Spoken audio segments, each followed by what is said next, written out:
Happy Independence Day to all of you.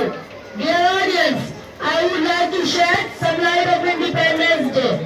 Friends, today we all are gathered to celebrate 76th Independence Day of India and give tribute to our freedom fighters who sacrificed their lives for us.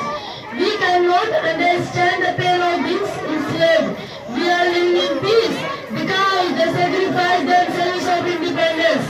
Mahatma Gandhi, Subhash Chandra Bose, Maulana Mahmud Hasan Deobandi, Maulana Hasan Ahmad Ahmadi, and many other devotees to free our country from British rule.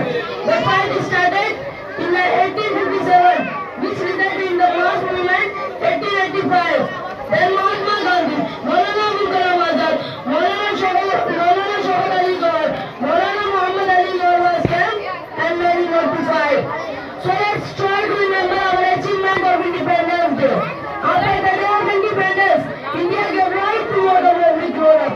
The railway network was nationalized in 1951. This is World largest railway network. India took first election in 1951, making Jawaharlal Nehru first Prime Minister of India.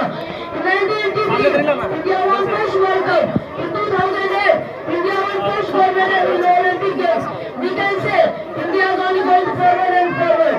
Friends, today we all have freedom to follow our right to education, right to speak, and many more. Our country is one of the largest countries in democracies. India is one of the largest countries in doctors, engineers, and scientists. We have come a long way after Independence Day.